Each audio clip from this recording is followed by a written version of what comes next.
Less than a day and a half away from the first polls opening on Election Day. And I know you've heard a lot of people saying this, but the truth is, these could be the most important midterm of our lifetimes.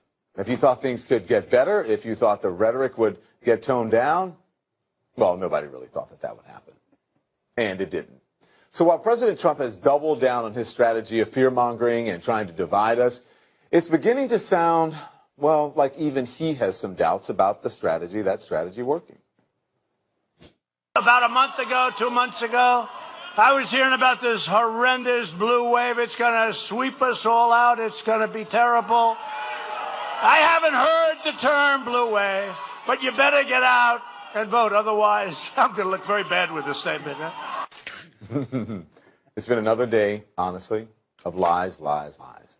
The president repeating his new favorite lie, falsely claiming that Democrats are practically giving immigrants an engraved invitation to come here. But this is not just talk. This is not just playing politics. This is really serious.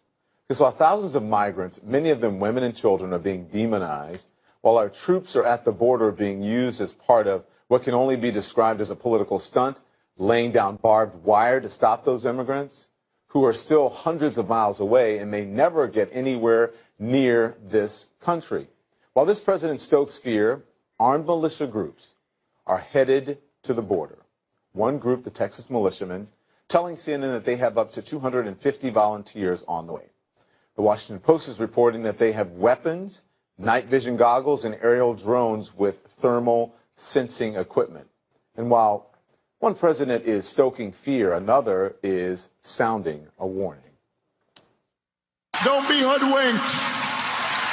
Don't be bamboozled. Don't let them run the okey doke on you.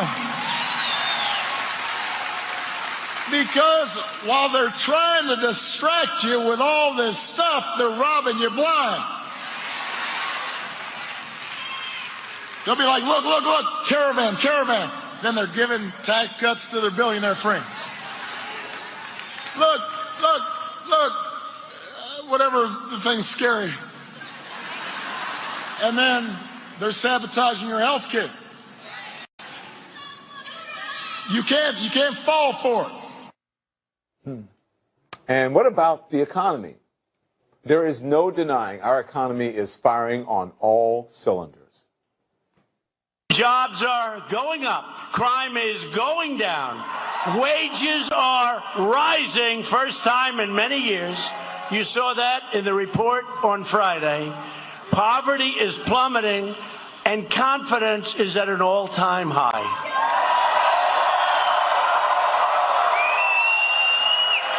Other than that, we're not doing very well. Yes, no doubt the economy is great. The president can take a lot of credit for that. Both of them. By the time I left office, wages were rising, unemployment had fallen, the uninsured rate was falling. The economy created more jobs over my last 21 months than it did the 20 months since I've left office.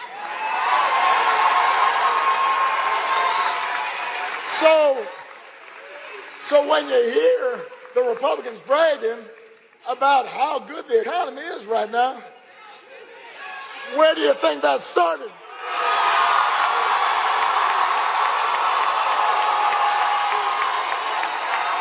Who you think you did that?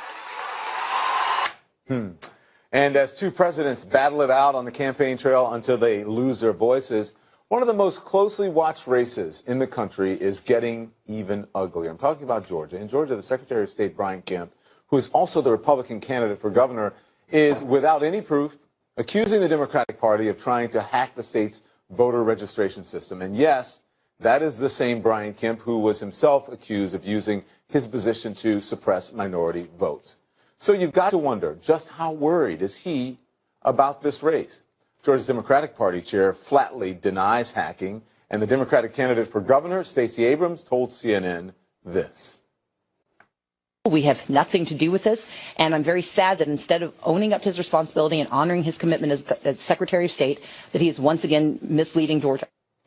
And then there's this from Florida's governor's race, where Republican Ron DeSantis is running against the African-American mayor of Tallahassee, Andrew Gillum. President Trump's Agriculture Secretary, Sonny Perdue, described the race as, and I'm quoting here, cotton picking important. Straight up racist. And he should know better. Like I said, these could be the most important midterms of our lifetimes. And a lot of what we have been hearing is really ugly. But there is some hopeful news here. And here it is. More than 27 million people have already cast their ballots in early voting, making their voices heard. And no matter which side you're on, this Tuesday, it will be your turn. So there's lots to talk about with Paul Begala, Scott Jennings, Simone Sanders, Charlie Dent, Kirsten Powers, Chris Cillizza, Mike Shields, and Bakari Sellers. I hope we have enough people here to talk about this. Good evening, everyone. How are you? Hey, Sunday night, huh? You guys ready to boogie down? Ready to party? Tuesday's vote, above all else, is a vote for the moral compass of the country. And which way is it pointing? Kirsten Powers. Well, I don't know. That's what we'll have to wait and see. But it's pretty clear that you couldn't have more different closing arguments if you look at the two parties. And, you know, I'm not a Republican. I'll leave it to the Republicans on the panel to speak to this. But I would be offended personally if I was a Republican and this was the closing argument to me, that basically a bunch of poor, desperate people are coming to kill you, essentially. And when the president could be talking about more positive things like the economy. And I do think a lot of people feel right now that this election represents a real hopeful turning point, I think, for some people who are very frightened by this discourse. Paul, I'm wondering, because a lot of people, well, especially Democrats, very excited about the early voting numbers among Democrats. And I don't know. What do you think? Phenomenal. You don't know, you know, as a professional, right? Are we just squeezing the balloon? That is taking people who are going to vote Tuesday anyway and voting them early. But are you assuming it's Democrats? Because it could be equally among. If you look at the age Democrat, for example, my beloved home state of Texas, the under 30 vote in the early vote is up 509%. Okay, that can't just be cannibalizing from Tuesday. That is something. It's Beto mania. Now, can Beto win? I don't know. Obviously, I want him to, but there's something going on. And we're going to miss them in the polling. Because we model these things and we figure X percentage of young people will vote. Usually, for example, in Texas, over 65 outnumber under 30 by 9-1. Well, now it's 5-1. So those young people are going to have a really disproportionate voice in this. And, of course, all across the country, our president's approval rating under 30 voters, 24%. Okay, but here's the thing. When people say, oh, but, you know, young people, it's way up. Young people don't vote, so if it's up. Oh, come on. As a millennial, I take offense to that young voting. And to be clear, it's millennials and a coalition of black women that have. I got a point, because you can't come for young people because we haven't voted. We showed up in Alabama to help elect Doug Jones. Yeah. We showed up in Virginia to help elect Ralph Northam and Justin Fairfax. We showed up to elect Stacey Abrams in the Democratic primary, to elect Andrew Gillum in the Democratic primary in Florida. And I think we're going to show up on Tuesday. Matter of fact, some of us aren't waiting until Tuesday. We're showing up right now. All right, I teed it up. What do you did? Look, here's what we know. The midterm turnout is like somewhere between about 36 and 40% of the voting age population. Now, that's across that's age, race, et cetera, et cetera. 36%, it was the lowest since 1940-something in 2014. To Paul's point, it would suggest that 20 million early votes, it's way up in every state that has early voting. Donald Trump said, I've never seen crowds like this. He may be right. I mean, the question is, Donald Trump can drive his people out. I think we saw that in 2016. We learned that lesson. I will admit, I was in the Hillary Clinton is very likely to win this election based on everything we know. Donald Trump found people who we didn't necessarily weren't polling, didn't expect to vote. They turned out. The question is Donald Trump also, particularly as a president, a really good turnout machine for Democrats? What is the level of vitriol directed at him? I've never seen anything like this before in polling. His unfavorable rating is, let's say it's 59. His strongly unfavorable rating is like 55. I mean, there's no one who's like, I kind of don't like him. You either like him or you hate him. And typically in politics, that kind of, I won't say anger, but anger, distaste drives. And in a midterm election, if the more people you get there on your side, no matter how they get there, you win. But say what you want, Bakari. No matter if you like it or not, fear is a very big motivator, right? And I think it's a smart strategy, whether you think it's repugnant or not, whatever you think. it's a smart strategy because Republicans were not as motivated as Democrats, especially, coming out of 2016. So I think when people ask the question, does fear and the tactics that Donald Trump is using as he closes out his campaign, do they work? I think that there is a data point that says that, yes, it's effective. He's president of the United States. It worked. But I think that there is, in what you see Barack Obama do is interjecting himself into the cultural debate where many Democrats shy away from. And there are people right now who are sick and tired of the xenophobia. They're sick and tired of the bigotry. They're sick and tired of the prejudices. They're tired of these things. And so the question is, I mean, and this is truly, to Kirsten's point, this is truly a battle for the soul of the country. And I don't say that lightly. And I think that Donald Trump is playing on these fears. And you have candidates right now who are closing on things like health care. You have Democrats talking about health care. You have Democrats talking about criminal justice reform. You have Democrats talking about real life issues. And you have these two figureheads. But the difference on Tuesday, I think, is going to be the candidates that are running themselves, not necessarily Donald Trump. Because what you have is, and with all due respect to anybody else who ran for governor of Florida, they would not be able to do what Andrew Gillum has done. Anybody else who was running for governor of Georgia would not be able to do what Stacey Abrams is doing. You have a lot of individuals, those two individuals in particular, who are casting progressivism in a black idiom. I stole that from a HuffPost article today, but it's so very true. And so the country is changing. Kyrsten Sinema reflects that. Beto O'Rourke reflects that. And there are a group of people in this country who are afraid that the country's becoming browner. That is the debate we're having. That's the discussion we're having. And that's a policy point. Mike, so let's talk about strategy here and the different contrasts. I said it's a good strategy whether people like it or not. President Barack Obama is basically making the same points that he made in 2016. Didn't resonate enough to get Hillary Clinton into office. Yeah, a couple of things. First, I'm glad that we're seeing Obama for a couple of reasons. One is he motivates Republicans, too. So I love that. Secondly, there are many of us that looked at the 8 years of the Obama presidency as one of the most partisan times in our country's history with a president that wouldn't work with Republicans. Republicans wouldn't work with him. He helped create the atmosphere that we have that created Donald Trump. Donald Trump is created partly on the 8 years of Obama, and he is breaking from precedent in the past where presidents don't do what he's doing, and we're seeing the real Obama come out, which is just as partisan, just as left as Trump is right. And now they're doing something we haven't seen before, which is they're all going out on the trail and they're duking it out, and that's exactly who Obama has always been. So I actually love that he's admitting and showing. The card's in his hands. I'm going to go to Scott because I got to go to a break. Scott will be on the other side. I was like, fact check moment. I don't know. We're going to talk about that. Stick around. We got a lot to talk about. We're going to talk about fear mongering. We'll let Scott get in, and then we'll get the Democrats to respond to what's his name? Mike Simpson. We'll be right back. On his strategy of dividing us in an effort to get his supporters to the polls on Tuesday. Everyone is back here with me. So let's talk about this. We talked about the strategy, right? But here's what the Washington Post, can we put this Washington Post fact checkers?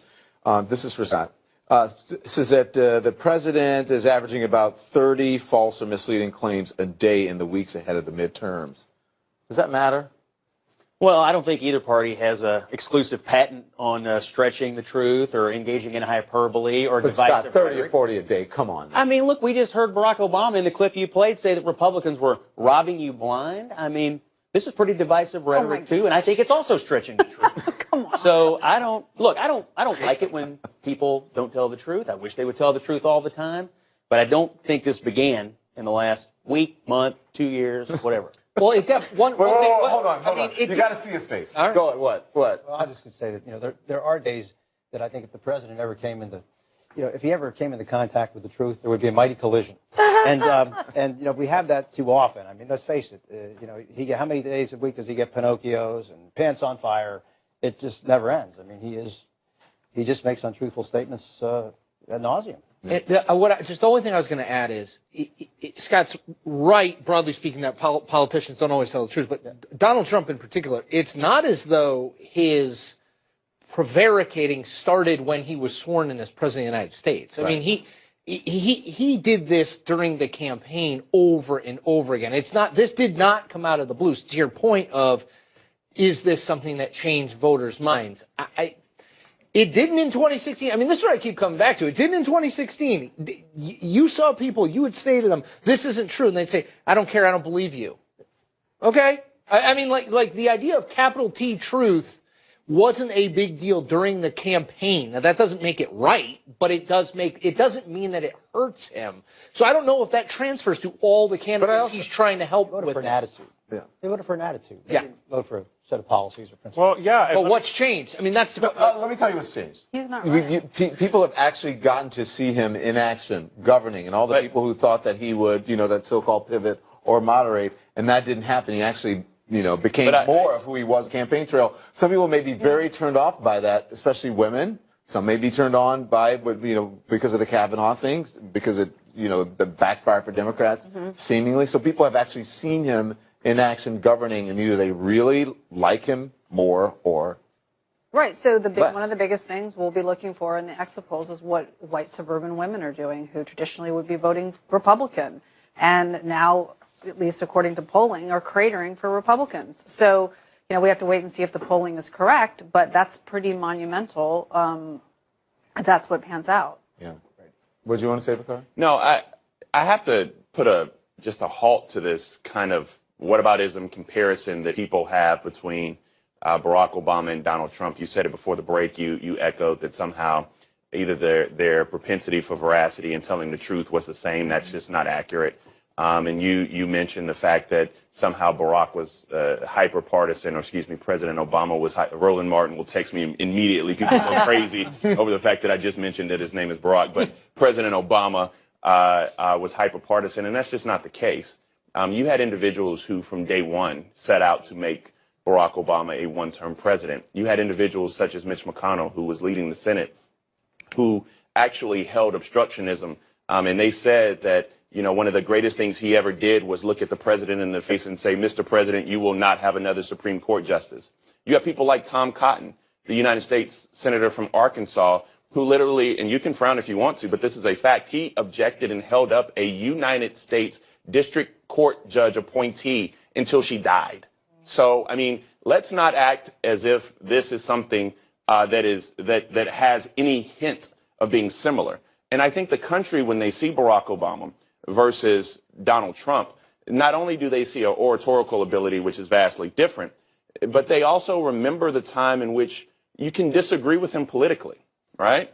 But you were never ashamed of him. But the criticism of Barack Obama from Democrats and from people of color, one, they wanted him to govern more. They felt that he should be stronger when it came to issues that affected the black community, right? And Democrats initially in his first term said, why is he trying to work with those people? They don't want to work with him. They already said that they were going to make him a one-term president. Why does he keep reaching out to Republicans? And I think in the second term, he realized, well, they're not going to work with me. So I'm going to go ahead and I'm going to use the pen. Remember, he said, I've got the power of the pen. Why don't we ask a Republican congressman who served during the Obama era how many times he tried to work with you on things? Not very often. And I remember Rahm Emanuel once said, I forgot which bill it was, might have been health care. We got the bill, we got the votes, F them.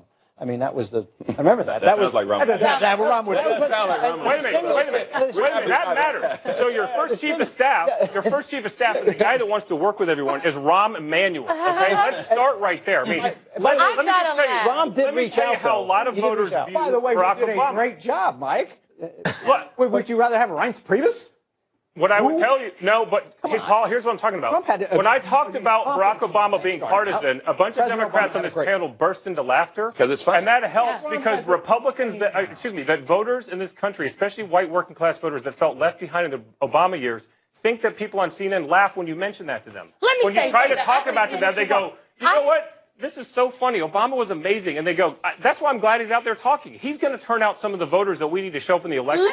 And so will you guys laughing at me talking about it. I am laughing because it is funny to me that that it seems as though the only thing Republicans and Republican operatives have to talk about is Obama because they can't talk about their record. He put himself in the They can't talk about the tax bill. You all can't talk about what you've done for the white working class people because it hasn't been anything. Because when you had the chance to pass a bill and tax cuts for middle class America, it didn't happen. You passed permanent tax cuts for corporations and very temporary Consumer tax confidence cuts all-time for high. working people. Record unemployment. But Record unemployment in the black community. Record unemployment in the Hispanic community. Can I? Wage growth. Economic growth. There's been jobs manufacturing jobs at an all-time high. Can you? The National Association of Manufacturers, the very voters you're talking about, care about that. But I have a question about that. Wages are in fact still stagnant in places across the country. The problem with those talking points and the reason that people giggle and laugh. Economic facts. Those were the same economic facts under Barack Obama. The fact is, the stock market when he took over was the growth in the last 2 quarters? The stock market when Barack Obama took over was 6,000. When he left, it was 16,000. Wages across all races, genders went up. 2.1% went up to 3.4%. That's what I don't understand. If the president pulled us out of one of the greatest recessions that we've ever had and put the job market, put the economy back on track, I don't understand why white working class voters don't feel the same about both presidents because it didn't hit everybody. Both take credit for it. It didn't hit everybody. I'd be happy to answer that. Look, I've been critical of my party, but I can tell you what I think a lot of Republicans feel about the Democratic Party in white working class areas. The Democratic Party has been at war with coal, gas, oil, pharmaceuticals, insurance, financial services area, chemicals. These are where my people work. And so people are shocked when they see all these people who are voting for Donald Trump, who don't live on the coast. They feel there's an assault on industrial and agricultural America. They've been demonized. The guy making a loan every day doesn't think he's doing something terrible. He thinks he's doing something honorable. But do you think they think he's doing something honorable by not being honest about Not about the president. I'm just saying the guy who's making the loan. All right. So, but where those jobs are going to end up?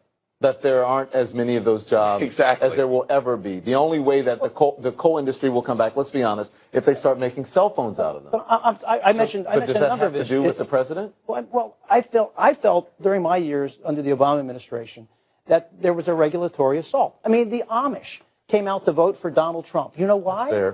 You know why they came out? Because they were worried that the federal government was going to regulate mud puddles on their farms. They just wanted to be left alone. I mean, it's hard to get the Amish that upset. I mean, so these are the things that I saw. But yet, Charlie, whatever is behind it, whether it's true or not, that is a fair point. Yet where the economy is strong, the Republicans are weakest. Tomorrow at noon, Bakari Sellers and I, my friend, you know where we're going to be? Loudoun County, Virginia, the wealthiest county in America, the wealthiest, prospered more today than any other county. Bakari and I are going to be there turning out canvassers for the Democrat Jennifer Weston, who's going to win against Barbara Comstock, who they're calling Trump stock. Why doesn't Donald Trump come? Why don't he? I'll pay his toll on I-66 if he would like to join Bakari and me. He ain't coming nowhere near that. They hate him. You're making the same point. You're actually making the same point. The wealthier suburban areas that you're talking about that were already fine weren't the ones that were left behind. Let's talk about Racine County and Wisconsin. Everybody we can talk about Racine County and Wisconsin. Stick around. So I want to talk about the rise of the far-right extremism. Why it's escalating, and what our political climate has to do with it. Sometimes a day at the ballpark is... Rally after rally ahead of Tuesday's election, President Trump's using the fear factor, right? Referring to the migrant caravan in Mexico as an invasion, even though it's still hundreds of miles from the border. There's lots to discuss. Now, Chris, so the president talked about the mail bombing sent by Trump supporters, the Trump supporter, and then the anti-Semitic massacre in Pittsburgh in terms of stopping Republican momentum. What impact do you think, if any, that'll have? Not much. I mean, he says the quiet part out loud a lot. I mean, that's one of his things. You're like, oh, well, I wouldn't think that would happen. But I always, great songwriters, they can write songs in a lot of different keys, but they usually kind of return to the one key that they're most familiar with for whatever reason. Like, this is Donald Trump's key. I mean, this is what you can hate it, but this is what he does. This is just like the end of the 2016 election. Now, I don't think we paid enough attention. Well, I'll speak for myself. You guys, I'm sure, paid enough. I didn't pay enough attention because it looked like, based on polling message, money, polling in the states, that the cake was baked for Hillary Clinton. But I'm paying attention this time because it's 100% understanding that anger and fear are hugely powerful motivators. He could, in truth, be talking about... Mike and Bakari were fighting about the economy. You can come down on, everybody's got numbers. But it's a worthy argument to have. And Donald Trump has a very strong economic case to be made. You can say, it started under Obama. Fine. But he can say, I'm the president now, and this is what we have. But that's my economy. I did drive it off the track, and its growth is continuing. That's not the key that he writes songs in. He writes them in this key, which is fear, anger, resentment, They aren't listening to you. And I think Mike's got a point there. They aren't listening to you. I understand you. And whatever it is, however you want to describe what he's doing, look at today's NBC News Wall Street Journal poll. In the presidential approval rating in the battleground districts, it was even. Generic ballot in the suburbs, only +1 Democrat.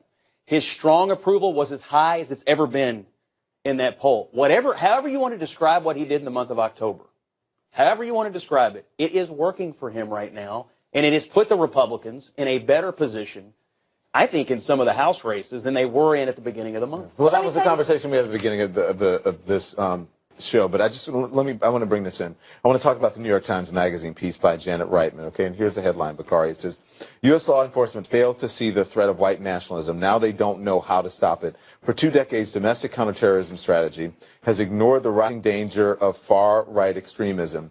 In the atmosphere of willful indifference, a virulent movement has grown and metastasized. Chilling. It sounds like a comment that a friend of mine made earlier this week and got reamed for it on national TV. It sounds like something that you stated earlier. But it's a little deeper than that. And I actually think, and one of the things that I ran on during my 4 elections and got beat on as lieutenant governor is exactly what Charlie was talking about. We were singing from the same sheet of music, that there's a group of people out here who are hurting that this economic recovery missed. But one of the things that we haven't discussed, and one of the things that Republicans don't want to acknowledge, is that while there is some economic angst, there's also a lot of cultural angst. And you see that develop in the most extreme ways when you're talking about this rise of white nationalism and domestic terror. You see it at the ballot box. You just see it for people who think that somehow somebody is coming to replace us. Mm-hmm. And Donald Trump plays into that fear. I personally am tired of us not acknowledging this rise of domestic terror in our country, which is led by, when you look at who these individuals are, it's white men, and nobody wants to have that conversation because it took away 9 lives in Charleston and a good friend of mine. We had a 21-year-old who was able to be radicalized like George Wallace, and no one's asking the question why. You look at the Pulse nightclub shooting. You look at, we had the most deadly shooting. We picked up everything at CNN and went out to Vegas and said we were going to do this and do that. And what's going on in this country is, and it didn't begin with Barack Obama, but it kind of came to a head with Barack Obama, is we're having a discussion about race. And the blessing about Donald Trump is whether or not you love him or you hate him. This conversation we would not be having it if Hillary Clinton was president.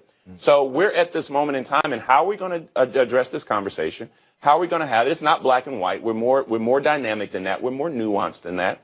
But we have to have a discussion about how we ensure that all people are treated as if they're a part of this global economy.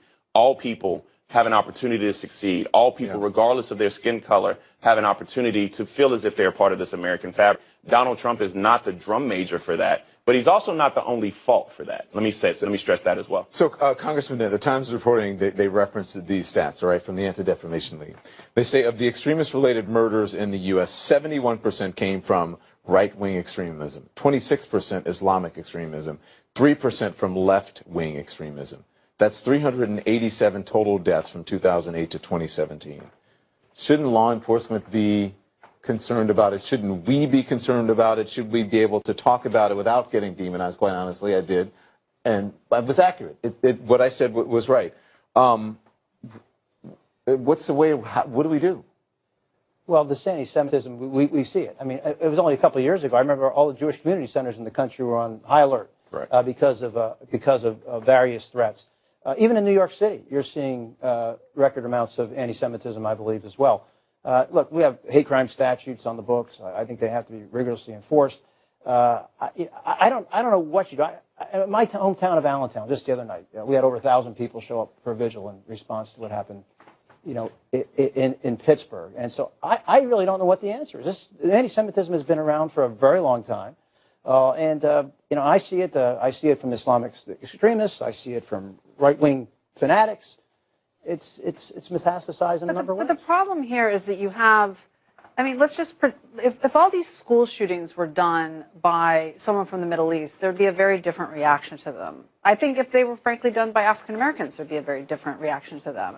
And so what we see here is that we ignore, and we have statistics here showing that white men are very violent and a problem, and nothing's being done about it. And then we have the President of the United States talking about a bunch of brown people like they're the terrorists. I mean, we have a country where every other day it seems like a white woman calls the police on a black man for barbecuing or gardening or delivering the mail, and yet we sit quietly while all these white men are out, terrorizing people, essentially. I mean, every time there's one of these shootings and it's a white man.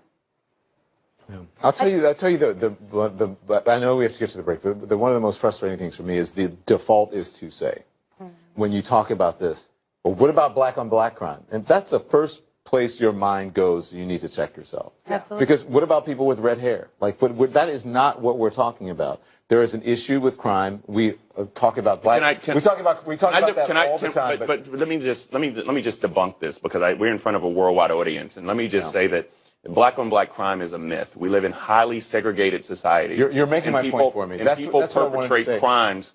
People perpetrate crimes against their same community because we live in segregated communities. And so the highest instances of crime against white people is perpetrated by white people. We're going to continue crime perpetrated by black people. We're going to continue that in the next block. But I'm saying the fact that your mind goes there says a lot about what you're trying to make an excuse for, and why is it so uncomfortable for people to admit there's a certain segment of terrorism, of crime in this country that white males are mostly responsible for. What is so hard to discuss about that? That's what I don't understand. And why is it so easy for us to talk about? No one complains when we talk about black on black crime. Right. It's as if it's supposed to be talked about, and that's just how the world is. We're going to continue this on the other side of the break.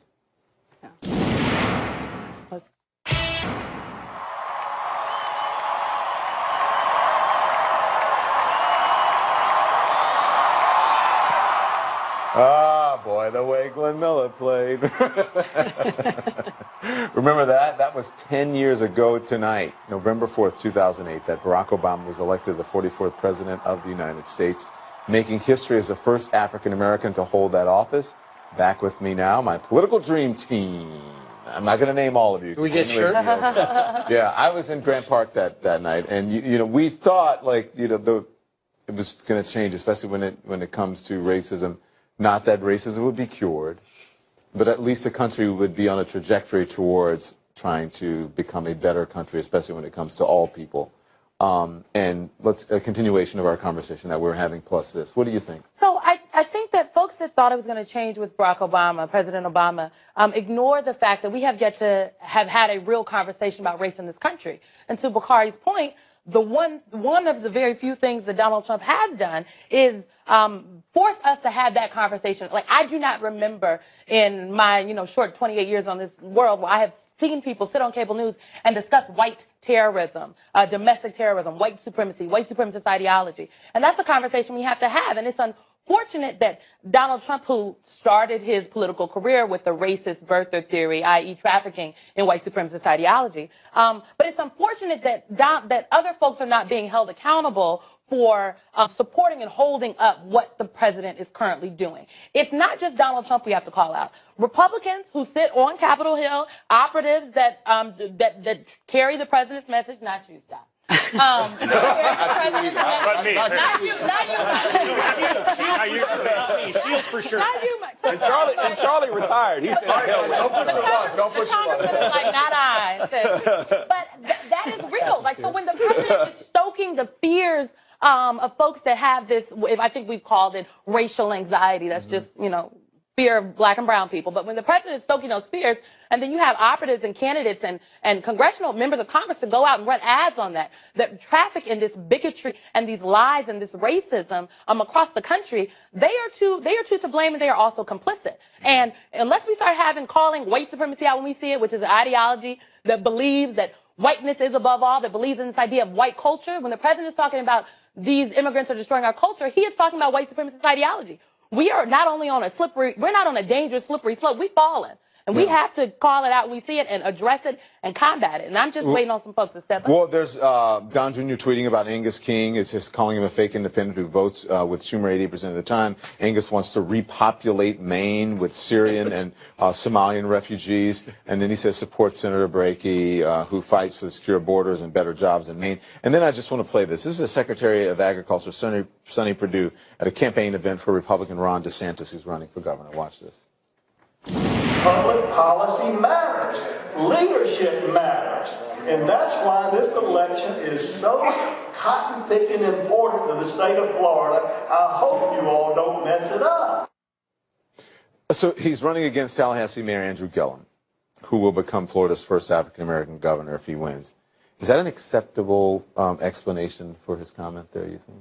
Well, it was a bad choice of words. Let's face it. At the very least, it's a bad choice of words. Same thing when DeSantis used monkeying up, or Kellyanne Conway talking about America first after Pittsburgh.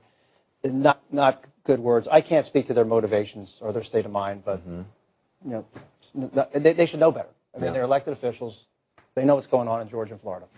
Can I just I just want to throw quick, because I got to go to the Yes, very quickly. I do think you don't know their motivation. That's fair enough. But the one thing I will say is we didn't mention, we talked about it earlier on this air, which is I'm still looking for a reasonable explanation for why Donald Trump at a rally says Barack, pause, H. What do you need an Obama. explanation for? Well, I'm an explanation that's not the explanation that makes sense to me, which is like, wink, wink, you know what we're talking about, people.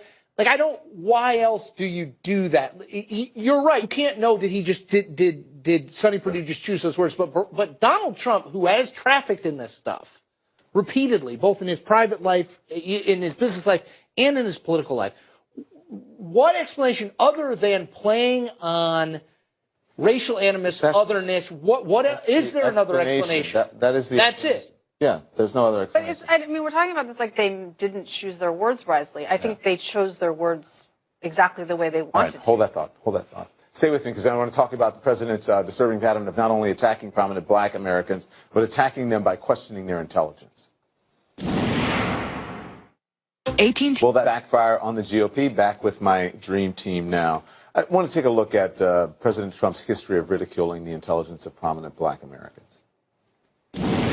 She is not qualified to be the governor of Georgia. She's not qualified. Obama was a patsy for Russia. He was a total patsy. Look at the statement he made where he thought the mics were turned off, okay?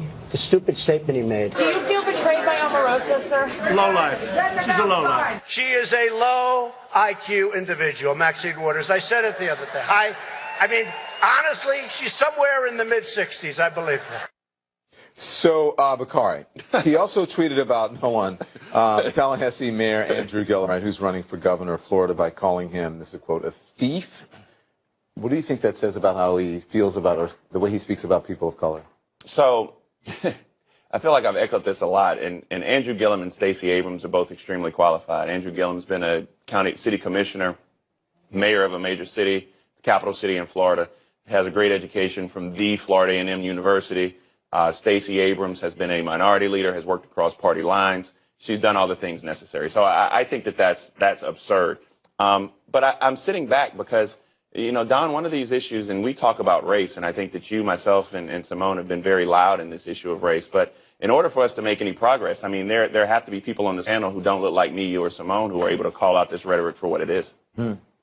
Well, two things.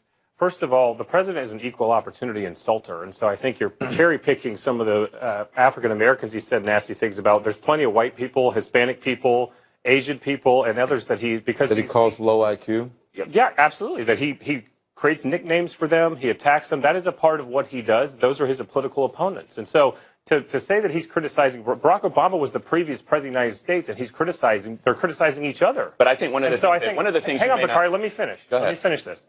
Secondly, just for the record, I work for Ron DeSantis, okay? The reason why he shouldn't use the word thief, but Andrew Gillum has been under FBI investigation, did take a ticket from an undercover FBI agent and then lied about it. So a part of the Florida campaign is this guy being truthful? Has he been a part of corruption? There's a massive corruption investigation in Tallahassee. He's not under FBI. And the president's talking about it. He's not under FBI investigation. Donald Trump is under FBI investigation, and if you were to kick Donald Trump in the rear end, you'd break the back of DeSantis' head. He loves the president that much. So if he's got a problem with somebody under FBI investigation, wait till he hears about Donald Trump. But I mean, I also think Paul, my point is don't call it a racist attack when he's talking about someone who's under investigation and calling them someone who could be a criminal. He could be a criminal. This is the problem. This is the problem. One of the things. Wait, no. No, he cannot. He can't be a criminal. He's the mayor of Tallahassee. My He accepted a ticket from an undercover FBI agent and didn't report it. That's illegal.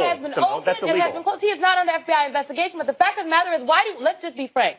And why do black people always have to be thieves and low IQ? Why are we always alluding? Can we allude to the fact that a white person is a thief for a hot second? Donald Trump is the criminal who has raped and pillaged.